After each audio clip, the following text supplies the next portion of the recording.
بسم اللہ الرحمن الرحیم۔ السلام علیکم ورحمۃ اللہ وبرکاتہ۔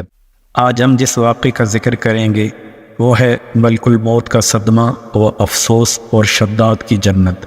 اس واقعے کو شروع کرنے سے پہلے اگر آپ نے اس چینل کو سبسکرائب نہیں کیا پلیز اس کو سبسکرائب کر دیں، اگر آپ کو مناسب لگے تو بیل کا بٹن پریس کر دیں تاکہ اس قسم کی مزید ویڈیوز آپ تک بر وقت پہنچتی رہیں۔ تو چلیں شروع کرتے ہیں۔ کہتے ہیں کہ ملک الموت نے بارگاہ رب العزت میں عرض کی، اے مولا کریم، میں نے کروڑوں لوگوں کی جانیں قبض کی ہیں، مگر دو جانیں ایسی ہیں کہ جنہیں قبض کرتے وقت مجھے بڑا ہی صدمہ اور افسوس ہوا ہے۔ میں نے تیرے حکم کی تکمیل ضرور کی مگر نہایت ہی دکھ کے ساتھ، اور وہ دو، ایک ماں اور ایک بیٹا تھا۔ واقعہ کچھ اس طرح ہے کہ ایک جہاز غرق ہو گیا تھا اور ایک عورت اپنا شیر خوار بچے کے ساتھ ایک تختے کا سہارا لینے میں کامیاب ہو گئی۔ تختہ دریا میں بہہ رہا تھا اور ماں اور بیٹا اس پر سوار تھے۔ اے مولا کریم، اچانک تیرا حکم ہوا اور میں نے ماں کی جان اس تختے پر نکال لی۔ میرے لیے پریشان کن بات یہ تھی کہ ماں مر چکی تھی، اب بچے کا کیا حشر ہوگا؟ بچہ ایک ٹوٹے ہوئے تختے پر سوار ہے اور تختہ ہر آن پانی کی لہروں کے تپیڑے کھا رہا ہے جو کسی وقت بھی کسی تیز لہر کی زد میں آ کر الٹ سکتا ہے۔ بچے کے لیے نہ خوراک کا انتظام ہے نہ کسی نگران کا بندوبست ہے۔ دریا کے کنارے دھوبی کپڑے دھو رہے تھے۔ اچانک کسی کی اس بچے پر نظر پڑی تو تختے کو کھینچ کر لائے۔ بڑے حیران ہوئے کہ ماں مر چکی ہے، بچہ بے یار و مددگار تختے پر زندہ و سلامت موجود ہے۔ وہ لوگ اس بچے کو اپنے سردار کے پاس لے گئے۔ سردار بیچارہ بے اولاد تھا۔ سردار خوبصورت بچہ دیکھ کر اس پر اس کا دل آ گیا اور سردار نے بچے کو اپنی نگرانی میں لے کر اسے اپنا بیٹا بنا لیا۔ یہ بچہ 8-9 سال کی عمر کا تھا، اپنے ساتھی بچوں کے ساتھ کھیل رہا تھا۔ اتنے میں بادشاہ وقت کی سواری کی آمد کا شور اٹھا۔ سب لوگ ادھر ادھر بھاگ گئے مگر یہ بچہ سڑک پر اکیلا کھڑا رہا۔ بادشاہ کی سواری گزر گئی، اس کے پیچھے اس کا عملہ پیدل آ رہا تھا۔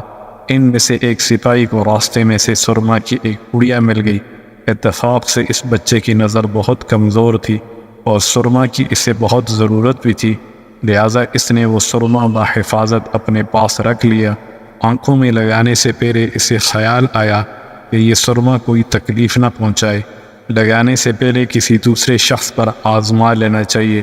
قریب ہی وہ بچہ کھڑا تھا، اس نے اس بچے پر آزمانا چاہا۔ بچے نے سرما اپنی آنکھوں میں لگا لیا مگر جو ہی سرما اس نے لگایا اسے زمین کی تہہ میں موجود چیزیں بھی نظر آنے لگیں۔ اس نے دیکھا کہ زمین کے اندر بہت سے خزانے پوشیدہ ہیں۔ بچہ ہوشیار تھا، اس نے چیخنا چلانا شروع کر دیا کہ سرما لگانے کی وجہ سے میری آنکھوں میں سخت تکلیف پیدا ہو گئی۔ وہ سرمے کی پوڑیا گرا کر چلے گئے۔ بچہ سرما کی پوڑیا اٹھا کر گھر پہنچا اور خوشی خوشی باپ کو سارا واقعہ سنایا۔ سردار بڑا خوش ہوا۔ باپ نے کہا، ہمارے پاس آدمی بھی ہیں اور گدھے بھی ہیں، تم سرما لگاؤ، ہم تمہارے ساتھ چلتے ہیں، جہاں کہیں خزانے پاؤ ہمیں بتاؤ، ہم نکال لیں گے۔ چنانچہ ایسا ہی ہوا۔ بچے کے بتانے پر وہ لوگ خزانے نکالنے لگے اور تھوڑے ہی عرصے میں امیر بن گئے۔ بچہ جوان ہوا تو اس نے پرزے نکالنے شروع کیے۔ ان کے پاس دولت کی فراوانی ہو گئی، زمین کے تمام خزانے اس کی نظروں میں تھے۔ اس نے آہستہ آہستہ بہت سے آدمی اپنے ساتھ ملا لیے۔ اس کے بعد تمام سرداروں کو ادھر ادھر کر دیا اور خود سردار بن گیا۔ آخر نوبت یہاں تک پہنچی کہ اس نے بادشاہ کے ساتھ بھی ٹکر لے لی اور اسے مغلوب کر کے خود بادشاہ بنے۔ اس بچے کا نام شداد تھا اور یہ وہی بچہ تھا جس کی ماں تختے پر مر گئی تھی اور یہ اکیلا دریا کی لہروں کے ساتھ بہہ رہا تھا۔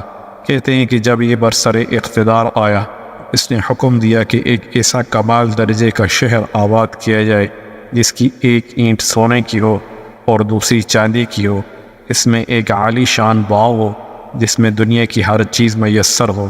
جب وہ شہر ہر لحاظ سے مکمل ہو گیا تو شداد نے ارادہ کیا کہ جا کر اس شہر کا نظارہ کیا جائے۔ چنانچہ وہ شہر کو دیکھنے نکلا۔ ابھی وہ دروازے تک ہی پہنچا تھا کہ ملک الموت کو حکم ہوا اور اس نے وہیں اس کی روح قبض کر لی۔ اسے اتنا موقع بھی نہ دیا کہ وہ اپنے بے مثال باپ کو ایک نظر دیکھ سکتا۔ ملک الموت نے کہا، اے مولا کریم، اس شخص کی روح قبض کرتے وقت میں مجھے نہایت ہی صدمہ پہنچا کہ وہ شخص ہر چیز تیار کر کے اسے دیکھ بھی نہ سکا۔ اللہ تعالیٰ نے فرمایا یہ وہی بچہ ہے جس کی ماں تختہ پر مر گئی تھی اور اس پر تجھے ترس آیا تھا۔ اس بچے نے بڑے ہو کر نافرمانی کی، خدا کے حکم سے بغاوت کی اور سرکشی اختیار کی، مگر ہم نے اسے خود ساختہ جنت میں قدم رکھنے کی مہلت بھی نہ دی اور اسے باہر ہی ہلاک کر دیا۔ اسی جنت کے بارے میں مشہور ہے کہ وہ دنیا میں موجود ہے مگر انسان کی نظروں سے اوجھل ہے۔